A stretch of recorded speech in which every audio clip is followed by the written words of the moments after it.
Namaste everyone, welcome to Yoga Series with Joe. This is Yoga Philosophy and we're going to learn about what is yoga.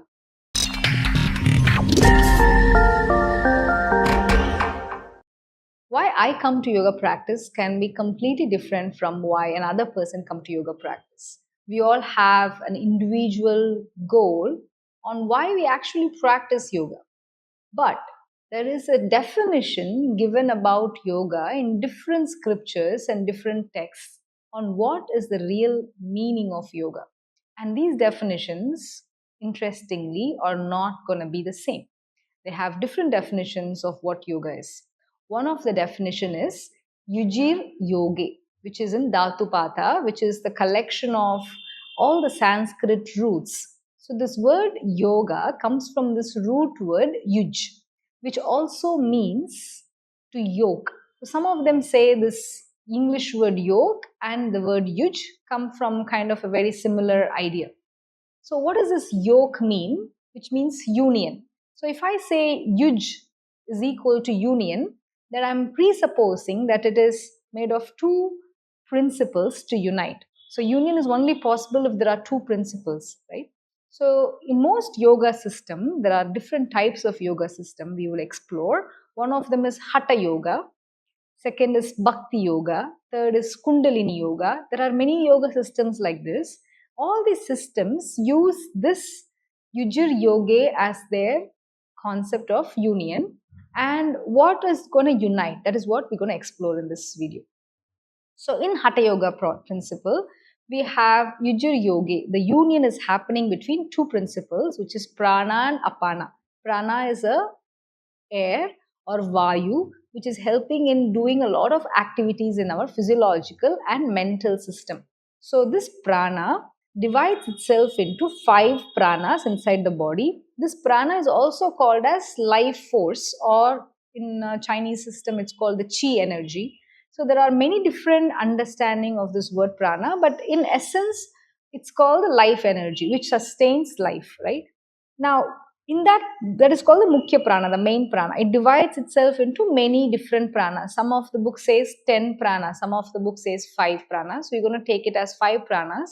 In that 5 pranas, there is prana and apana. The first one is also called prana with a small p, and apana. So this prana is one of the most important aspect to take in anything into our physical body, like inhalation, swallowing the food, drinking water. And apana is something which will help us to discard all the things which we don't need: excretory system, sweating, exhalation, all of that. So the union of prana and apana is the motive in Hatha Yoga principle. So if you look at Hatha Yoga, the concept of yoga is to unite prana and apana. So what you will do? You will do a lot of asana practices, postures, you will do a lot of pranayama practices, kriyas, bandhas, mudras to try to unite these prana and apana. So that was the main goal for Hatha Yoga. Let's come to Bhakti Yoga. In Bhakti Yoga, there is a concept of divine and there is a concept of individual selves. I am Jivatma or individual self, or Paramatma or divine self. Now, I want to unite my individual self to the divine. So, Bhakti Yoga is usually done with the concept of Ishta Devata. You like a particular god or particular guru, and you have enormous devotion and love towards this guru, and you do some practices like japa and many different practices in different Bhakti Yoga traditions. There are Bhakti Yoga in the form of for Krishna, Bhakti Yoga for Shakti, Bhakti Yoga for Shiva.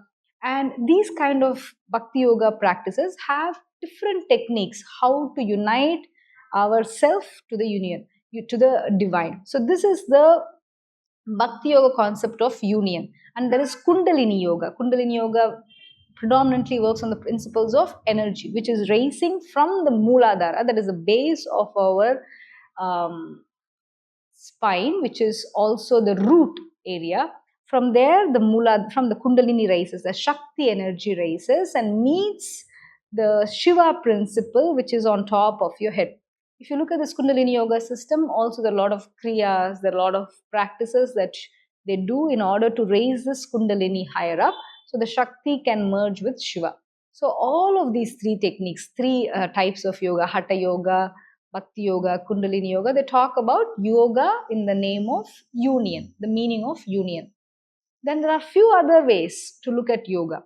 One is Yoga Sutras. In Yoga Sutras, yoga is uh, defined as Chitta Vritti Nirodha. Chitta means our mind stuff. Vritti is all the actions. Nirodha is to completely stop or reduce the mind stuff so that only the innate vrittis are active, but not the remaining vrittis. For example, like to be able to live, to be able to breathe is an innate vritti, which is common for a lot of people. But the lot of other thought process that we have, the desires, the ego, all of that is a extra chitta vrittis which are accumulating and confusing ourselves. So to reduce that chitta vritti, that is the definition of yoga in the Yoga Sutra. So yoga means absolute peace of mind where the chitta vrittis are completely reduced. This is from the Yoga Sutras.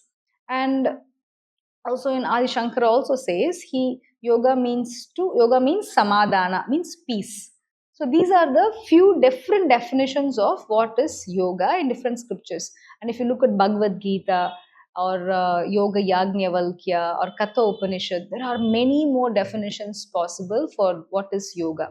This what yoga is can be very personal, and also because we have a lot of different modern yoga systems in place, it's kind of really tricky for a beginner to approach a particular style, or like where do I start.